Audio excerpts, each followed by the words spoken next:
Hi, Awesome Osprey kindergarten parents. I want to show you what we're doing in our science Animals 2 by 2 unit, and right now we're studying worms.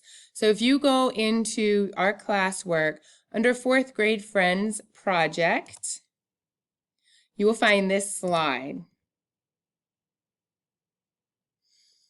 So the students and I have asked the question, how can we make a maze for worms? And we're having our fourth graders come and help us out with this question to study it. So on Friday, we explored and researched. That meant our kindergarten students were able to take out the worms we have in our classroom, show them to our fourth grade friend, show them everything that we already know about worms. And our fourth graders are helping our kindergartners how to do child-friendly research on worms, such as go to Pebble Go, maybe look up some videos on some child-friendly search engines with the fourth graders' guidance, as well as my guidance and the fourth grade teacher's guidance. So on Monday, we'll be doing more research. Then we'll be doing something different on Tuesday. Wednesday and Thursday, we're going to have a little extra time for science. We'll be researching and building and researching and building. So the kindergartners, if you go down the slide, it's not so fancy, but we did, before we met with our fourth graders, we thought about some things that we know about worms and some things that we know that might help us build a maze, maybe some things that we need to know.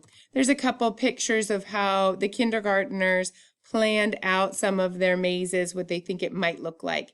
And then we have our fourth graders come on in. And with the fourth graders, I told them to help us think about what kind of materials we need. So we do have this list right here. And I have on the Google slide, the kids, they made up their own lists. I condensed the list and they're on this Google slide as you can, on our news you can use.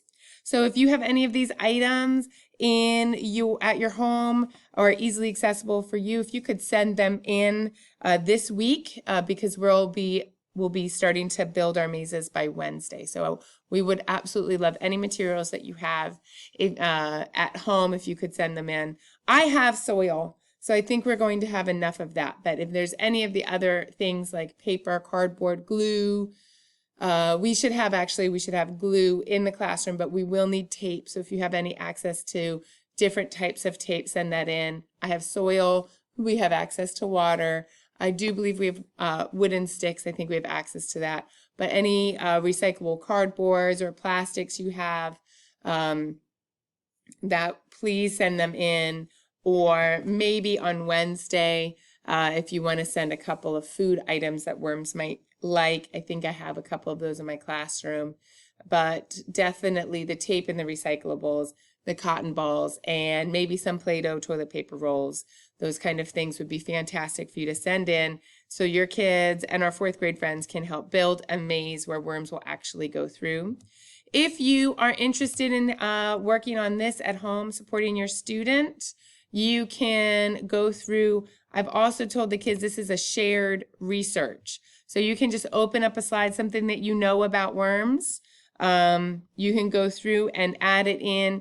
If you add it in, please send right down here. I think we've started shared research.